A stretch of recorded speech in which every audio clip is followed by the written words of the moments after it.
Dapatkan welcome bonus sebanyak $170 selepas mendaftar di Huobi dan anda boleh mula membeli kripto kegemaran anda. Cubalah sekarang di Huobi Global. Dan Assalamualaikum, salam kripto. Alhamdulillah kita bertemu kembali tuan-tuan dan puan. Lama saya tak dapat buat video sebab saya mengalami masalah kesihatan di mana saya didiagnose mengidapi kanser lah. Okay, so bulan lepas doktor diagnose saya kena kanser dan sekarang ni saya dalam proses rawatan. Okay, so surgery semua dah lepas untuk buang bahagian tumor. Dan sekarang ni saya dalam proses rawatan lah. So rawatan saya adalah rawatan radioterapi sebab kanser saya ni adalah stage 1. So dapat detect awal. So rawatan dia adalah radioterapi. Dia akan rawat dekat bahagian yang affected lah. Okay, tapi still dia ada kesan sampingan dia yang agak dahsyat. Okay, so tapi rawatan radioterapi saya akan bermula minggu depan. Tapi sekarang ni banyak benda yang saya kena prepare lah untuk rawatan tersebut. Okay, so sekarang ni saya tengok saya ada kekuatan sedikit untuk buat video. So kita jumpa balik tuan-tuan dan puan. Dan kita terus kepada topik kita. So apa jadi dekat market kripto sekarang ni kan? Dan saya juga nak share dengan tuan-tuan puan-puan dari sudut on-chain analytics apa yang tengah berlaku dan apa yang kita boleh jangkakan dalam masa yang terdekat lah. Okay, so kalau kita tengok dekat web ni pun semua memang merah lah.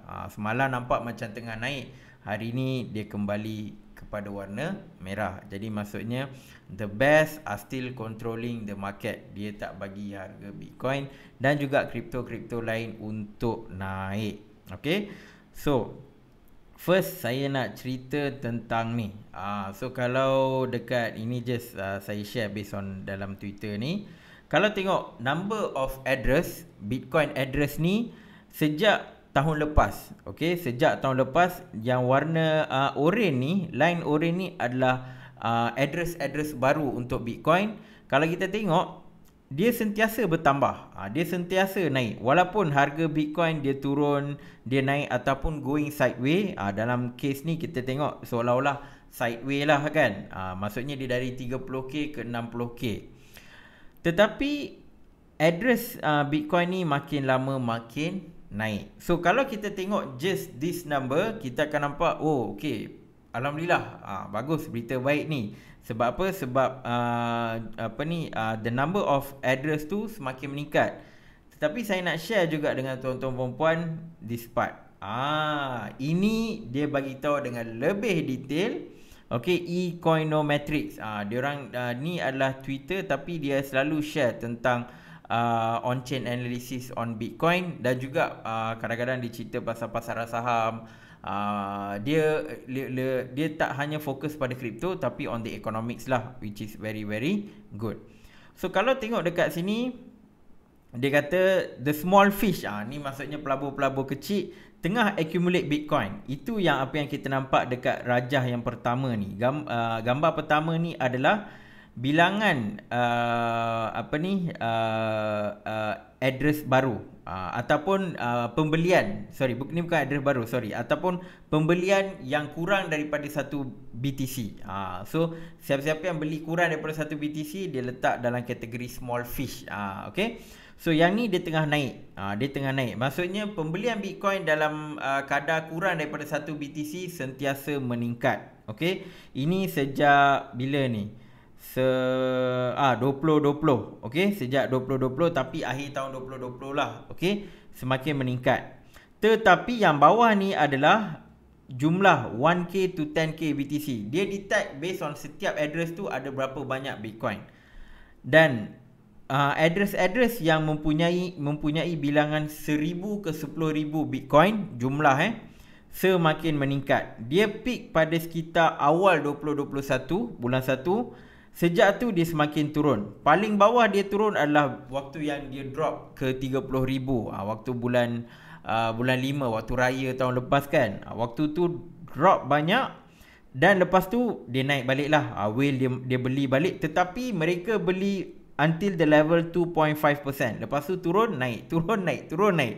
So ini adalah game yang whale tengah buat. Okay, so walaupun whale tengah main game ni, tetapi pelabur-pelabur kecil diorang still accumulate Bitcoin. Okay, so kalau tengok dari pandangan eCoin metric ni, dia kata without the whales I doubt there is enough momentum to sustain trend upward. Maksudnya dia tak katakan bahawa Bitcoin akan jatuh ke bawah, tetapi dia kata sukar untuk naik ke atas kalau whale tak buat pembelian yang berterusan. Sebab sekejap dia beli, lepas tu dia jual, dia beli, dia jual. Whale sekarang, that's why market dia bergerak sideways. Sebab kalau kita tengok dekat atas pembelian pelabur-pelabur kecil, kita akan tengok patutnya Bitcoin naik ke atas sebab diorang pun membeli. Tetapi bila kita tengok whale punya game, apa yang kita nampak? Tengah going sideways. So itulah, kalau kita tengok carta Bitcoin tengah pergi sideways, sama juga dengan whale. Okay, so in a short term kita nampak alamak mampus, ini maksudnya anytime nak jatuh. Tapi on the longer term kita boleh tengok banyak pembelian kecil. Tapi kalau benda ni tetap berterusan secara konsisten, then harga kita panggil dia punya support level for Bitcoin akan menjadi semakin kuat lah. Okay, so ini apa yang kita nampak. Hopefully tiba-tiba kalau whale lizard dia nak push lagi, mereka boleh membeli dan mungkin pergi ke 7.5%. Kalau benda ni berlaku, then most likely kita boleh tengok Bitcoin break 60,000. Kalau selagi whale duduk main konda-kondi dekat sini dekat sideways, then susah untuk Bitcoin nak go above 60,000 lah. Okay, ini senario yang berlaku sekarang. Saya cerita based on senario yang tengah berlaku sekarang. Okay, so lagi satu saya nak share juga dengan tuan-tuan dan puan. Okay, ini based on apa yang berlaku selepas halving. Okay, so dia compare dengan tahun 2017. So kalau kita tengok tahun 2017, dia kata kalau pergerakan Bitcoin sekarang ni lepas halving tahun 2020, Bitcoin sepatutnya berada pada harga 253,000 USD. Okay, tetapi at the price sekarang ni pun harga dia dalam 40k macam ni. Dan dia kata kalau Bitcoin naik ke 253,000 dan kalau dia pergi full bear market, then dia akan jatuh ke 42,000 lah. Sekarang ni kita seolah-olah dekat bahagian bawah, bahagian belum reach level 42,000 pun. Sekarang dekat 40,000 kan, somewhere around there. Tapi apa yang dia nak bagi tahu, kalau Bitcoin go up 250k, dia kalau jatuh dia akan reach around 42k. Tapi sekarang ni kalau kita tengok pergerakan selepas dia buat halving, nampak agak rapid dia punya pergerakan. Ni yang orange yang pekat ni, dia berjaya pecut. So nampak seolah-olah lagi cepat dia nak pergi ke top. Tetapi benda tu tak berlaku, dia jatuh. Nak kata jatuh tak, dia bergerak sideways. Dia bergerak sideways. So most likely dia boleh lagi, still ada ruang untuk dia bergerak ke atas. So kalau ikut sekarang, by now dah patut bear market dah. Tetapi dia peak pun dia belum pergi lagi. Dia peak pun belum pergi lagi. So mungkin dia akan ambil masa yang lebih lama. Mungkin dalam tahun ni ataupun tahun depan baru kita boleh tengok peak of the Bitcoin price, ataupun dia just go sideways. Sebab market tahun 2017 dengan market tahun 2022 ni sangat-sangat berbeza. Sama juga dengan Ethereum, kita boleh tengok. Okay, tapi the good news is walaupun dia berat sideways, tapi dia belum pergi to the peak. Kalau dia pergi lagi to the peak macam yang dalam apa yang dia kata lepas halving, kalau dia pergi 250,000, then memang lagi gila lah. Semua akan naik. Okay, but as semua kita faham, Bitcoin sekarang ni dia banyak pergerakan pricing dia banyak mengikut kepada macroeconomic. Macam kalau ada perang dia got affected, kalau ada COVID dia got affected. Dia seolah-olah mengikut pasaran saham. Okay, so itu pun satu lagi benda yang kita kena fikirkan. Sebab dulu pengaruh saham tu sangat-sangat rendah. Sebab apa? Tak banyak institution investor. Sekarang institution investor dah masuk. So that's why dia perangai dia pun ikut pasaran saham. Okey, sekarang kita tengok kepada carta. Okey. So bila kita tengok dekat chart ni, saya di sini. Okey. Okey, so kalau saya nak tunjuk yang pelangi ni lah, lama kita tak tengok kan. Okey. So apa yang kita nampak on a weekly chart, dia mula turun. Dan support level ni yang warna biru tua ni. Ni support level yang dia baru break. Dia break ke bawah. Dia break ke bawah, tapi saya tak pasti adakah dia akan gerak ke bawah ataupun ke atas. Tetapi berdasarkan maklumat yang kita nampak dekat sini, kalau tuan-tuan puan-puan tengok bahagian ni yang ungu ni adalah satu support level yang kuat. Bila dia pergi bawah ni, dia naik balik. Sama juga ni, dia pergi bawah ni, dia akan naik balik. So kalau dia ada pergi bawah ni lagi, kemungkinan the next price action is sekitar 35k lah. Kalau dia decide to go down, and mungkin dia boleh buat kenaikan balik. Ataupun boleh jadi lepas ni, all this while dia trade dekat sini, tapi lepas ni mungkin dia kalau gerak sideways, dia akan trade sekitar sinilah. The good thing is, walaupun dia bergerak sideways, support level dia semakin lama semakin tinggi. Kalau dulu waktu dia jatuh tu, kita risau dia boleh pergi sampai 18k. Kalau dululah, waktu bulan Jun, bulan Mei. Sekarang ni kalau dia jatuh, kalau dia pergi dekat belah putih bawah ni pun is 30k. 30k adalah dia punya bottom. Kalau ikut kepada Fibonacci Rainbow ni, kalau ikut kepada Bitcoin Log Curve Growth ataupun Fibonacci Rainbow ni, the bottom ataupun dia punya support level adalah sekitar 30,000. Melainkan ada sesuatu yang sangat-sangat dahsyat macam ni. Kenapa dia boleh pergi bawah daripada putih ni? Sebab Corona. Waktu tu COVID sangat-sangat baru, ramai yang panik, market banyak yang panik, so that's why dia jatuh, tapi dia pulih dengan cepat. Tapi sekarang ni, walaupun waktu perang, bukan perang lah, waktu Rusia tengah attack Ukraine dan ada bibit-bibit rumors yang mengatakan perang dunia 3 bakal berlaku, tapi Bitcoin masih dekat sini, mungkin sebab perang dunia belum berlaku. Kalau perang dunia dah berlaku, most probably dia boleh jatuh ke bawah. Ini pandangan saya lah. Pandangan saya, most likely dia boleh jatuh ke bawah. Dan kita kena tengok lah macam mana suasana dia kan. Kalau suasana dia sangat teruk, then agak teruk jugalah untuk market crypto. Tapi kalau suasana tu pulih dengan cepat dan sebagainya, then maybe crypto ataupun Bitcoin dia boleh pulih balik. Semuanya bergantung kepada the actual event. Sekarang ni rumors, perang dunia ni semua ni rumors, tapi the actual event adalah Rusia serang Ukraine. Okay, so based on peperangan ni, dia bergerak secara sideways. Dia tak boleh nak bergerak ke atas dan dia juga tak boleh nak turun ke bawah. So dia bergerak secara sideways since isu perang Ukraine dan juga Rusia. Okay, so now kita boleh tengok dia tengah nak maintain support level dekat 38k ni. Okay, cuma kita kena tengok maybe by next week adakah dia akan turun ataupun dia akan cuba maintain dan boleh naik ke 45k. Dia akan trade sekitar kawasan ni. Okay, tetapi kalau dia lagi bawah, lagi lama dekat sini, yang bagusnya kalau dia naik boleh pergi 200k. Kalau dulu kita tengok kalau dia naik dia hanya akan pergi sampai 100k. Tapi kalau lepas ni dia naik, dia ada room to go sampai 200k. Okay, so itu adalah good news lah. Sebab lagi lama dia kena peram, lagi cepat dia boleh naik. Tapi still, tuan-tuan puan-puan kena faham, kalau dulu Bitcoin, aset Bitcoin tu adalah pure. Maksud pure tu, dia hanya ada Bitcoin. Dia tak banyak derivatif. Maksudnya Bitcoin futures, Bitcoin option, ETF, semua tu tak ada dulu-dulu.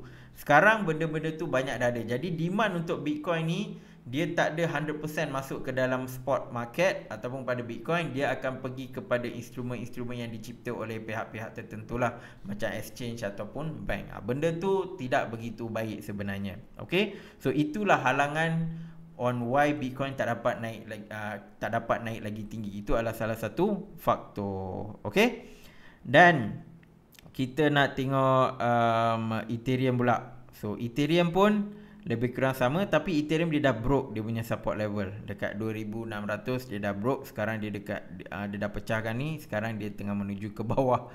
Okey, nampak macam menuju ke bawah lah. Ini apa yang kita sedang nampak.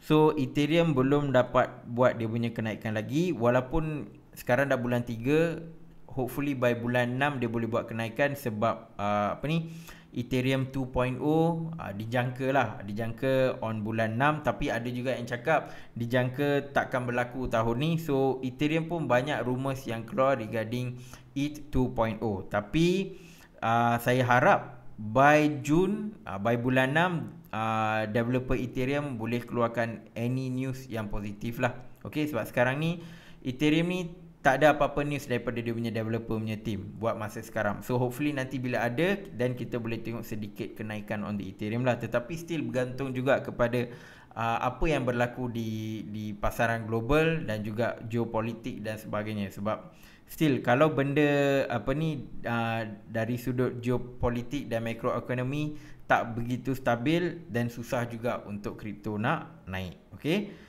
so ini adalah on the Ethereum. Tapi Ethereum ni dia lebih ke atas actually. Kalau Bitcoin dia dah dekat sampai bawah sini kan, Ethereum dia dekat main-main dekat belah ni. So upside untuk Ethereum sebenarnya lebih rendah daripada Bitcoin. Okay, tapi kalau dia nak pergi, dia boleh pergi sampai 10,000. Itu on the short term lah. Kalau nak pergi 20,000 kena tunggu lebih lama. Okay, so itu untuk Ethereum. Okay, so saya nak share sedikit news tentang XRP. So ni bos Ripple, dia kata ini cerita 2 hari lepas lah, di mana SEC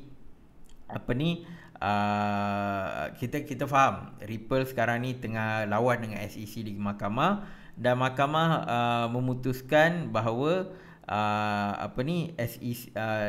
SEC ni dia kena fair notice lah. Okay, so detail dia memang agak panjang lah untuk saya huraikan, tapi apa benda yang sangat simple yang saya boleh bagi tahu adalah Ripple sebelum mereka keluarkan XRP beberapa tahun lepas lah kan, 2013 or something like that, mereka betul 2013. So mereka ada merujuk kepada pihak SEC bahawa okay, kita orang nak buat token, so this is the plan dan sebagainya. Diorang pun ada bukti lawyer Ripple submit dokumen kepada SEC, tetapi SEC tidak bagi apa-apa komen ataupun tidak respon terhadap inisiatif yang nak dilakukan oleh Ripple, which is to create a cryptocurrency lah. Okay, so dia kiranya macam tak peduli lah. So ibaratnya nak buat pun suka hati kau, tak nak buat pun tak apa. Okay, so bila tak ada halangan daripada SEC, so apa yang Ripple buat, dia orang pun buatlah XRP. Dia buat token, dia buat semua ni,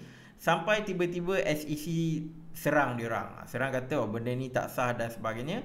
Tapi bila ada bukti bahawa 2 kali pihak Ripple approach SEC untuk buat token dan sebagainya, dan SEC senyap, so mahkamah pun nampak benda ni tidak adil lah kepada apa yang SEC buat pada XRP ni, kepada Ripple ni tidak adil. So that's why ini yang berlaku. So bagi mereka it's a huge win for Ripple lah. Tetapi benda ni tak selesai lagi tuan-tuan dan puan. Kes ni belum selesai, cuma dia ada certain portion yang memihak kepada Ripple. So itu yang menyebabkan market a bit happy, dan harga XRP pun waktu 2 hari lepas dia naik lah. Tetapi kes belum selesai, dan ramai beranggapan Ripple ada satu strong point sekarang ni. Ibaratnya bola sekarang di kaki Ripple. So mereka menjangkakan mungkin SEC nak mengelakkan kekalahan, sebab kalau SEC kalah, benda ni sangat-sangat besar. Dia akan jadi satu isu yang sangat besar, dan banyak dan of course market crypto akan naik lah kalau SEC kalah. Ini memang sentimen. Okay, so of course SEC tak nak kalah, sebab kalau dia kalah banyak, sebab takkan nak bagi crypto naik lagi. Itu bukan matlamat SEC. SEC kalau boleh, yalah dia katalah nak jaga pelabur dan sebagainya, tapi everyone knows SEC basically dia hanya menjaga kepentingan pihak-pihak tertentu. Okay, so kalau harga kripto naik sebabkan kekalahan SEC, benda tu sangat-sangat bagi SEC dia sangat malulah. Okay, so untuk dia prevent benda ni, either kalau dia tahu dia boleh menang, dia akan teruskanlah fight ni. Kalau dia tahu dia akan kalah, most likely tuan-tuan dan puan, dia akan settle di luar mahkamah. Dia akan settle di luar mahkamah, and then kes ni akan selesai lah, sebab dia dah settle kat luar mahkamah. Then Ripple dia akan buat macam biasalah. Cumanya bila dia settle di luar mahkamah, sentimen dia tidak begitu kuat. Kalau SEC kalah, sentimen dia kuat untuk menaikkan harga kripto. So itu yang ramai duduk cakap sekarang, most likely benda ni akan diselesaikan di luar mahkamah. Okay, tapi tak pastilah. Kalau Ripple kata tak boleh, kita nak settle dekat court juga, dan kalau Ripple menang, then it's a huge win for Ripple, dan benda tu akan mengalir ke cryptocurrency, dan of course sentiment dia akan naik dan banyak kripto akan naik based on this case alone. So yang ni kita kena tunggulah, tetapi buat masa sekarang memang nampak this case favors to Ripple. But in US anything can happen. Anything can happen sebab saya tak pastilah macam mana sistem mahkamah dekat sana dan sebagainya, sebab saya bukan duduk sana. Tapi boleh jadi U-turn ke apa ke kan, kita tak tahu. It's very early to tell. Okay, tapi buat masa sekarang nampaknya Ripple sedang leading lah. kalau nak bagi tahu, sedang leading lah. Okay, so kalau kita tengok dekat price, walaupun harga dia naik tuan-tuan puan, tetapi dia tak boleh nak maintain. Tu yang sedih dia tu. Okay, so dia naik like 9%, okay lah, almost 10% lah, 10 or 12%. Tapi dia tak dapat nak kekalkan dia punya momentum. Cepat dia jatuh, and then dia jatuh lagi, dan sekarang dia tengah naik lah. Maksudnya only this day dia tidak mengikut Bitcoin. Tapi lepas tu dia tak boleh nak buat dia punya pergerakan sendiri, and dia have to follow the crypto market. So sekarang ni dia pun jatuh sikit lah. Okay, dan the thing is, saya jangkakan mungkin dia boleh naik pergi balik ke sekitar $1, tetapi benda tu tak berlaku. Jangkaan saya mungkin dia boleh pergi $1, and then mungkin dia akan struggle sikit nak break, tetapi benda tu tak berlaku. Dia hanya mampu bertahan sampai 0.85, which is sebelum ni pun memang dia susah nak break. Kawasan ni kan 0.85. Saya jangkakan dengan berita ni dia boleh break 0.9, tetapi jangkaan saya salah. So dia tak mampu nak break 0.91 ni juga. Cepat dia pergi sini, lepas tu dia turun balik lah. So memang walaupun itu adalah satu berita yang sangat menggembirakan dan sangat positif, tetapi tidak cukup untuk Ripple break $1. Dan mungkin berita yang ditunggu-tunggu adalah Ripple menang kes ni, ataupun kes ni kena drop, then most likely kita boleh tengok some movement on Ripple punya side lah. Sebab kalau benda tu berlaku, of course Coinbase pun akan buka balik trading untuk Ripple dan sebagainya. Tapi benda tu tak berlaku, and memang for Ripple dia ada resistance dia yang dia kena break, tuan-tuan puan. Okay, setiap kali dia nak break tak jadi. Ni bila ni April 2021 dia break. Okay, ni faham lah sebab tu banyak kripto pun tengah drop. And then lagi sekali dia cuba break sekitar bulan November, tak jadi, dia drop. And then sekarang ni kita kena tunggu. Tapi yang bagusnya, the support is still strong dekat 0.5 tu lah. So kalau dia jatuh pun, dia akan jatuh dekat 0.5, lepas tu dia naik balik. So sekarang ni pun kita tak tahulah dia jatuh level mana. Another support level yang saya drop adalah dekat 0.69 ni. Sebab dekat sini pun banyak kali juga dia drop, and then dia naik balik. Okay, so sekarang ni for the Ripple, inilah situasi dia, tuan-tuan dan puan. The only way saya nampak adalah kalau Ripple menang, then most likely kita boleh tengok pergerakan yang lebih dahsyat lah. Mungkin dia boleh pergi balik dekat 1.72 mungkin. Tapi buat masa sekarang, walaupun dengan berita macam ni, susah untuk Ripple nak naik. Mungkin on that particular day dia naik lah kan. Kalau ada yang beli ada yang tak dapat tahu news awal, dia beli, then dia make a lot of money lah. Kalau tak, by the time kita dah sedar, rupanya kita dah beli dekat pucuk. Then dia sekarang tengah jatuh. Okay, so inilah sedikit sebanyak pandangan saya untuk market cryptocurrency sekarang ni. So yang paling penting, take away sekarang ni, tuan-tuan puan-puan kena faham bahawa whale are still controlling the market lah untuk crypto ni. Tetapi the good news is ikan-ikan bilis ataupun pelabur-pelabur kecil masih lagi membeli Bitcoin.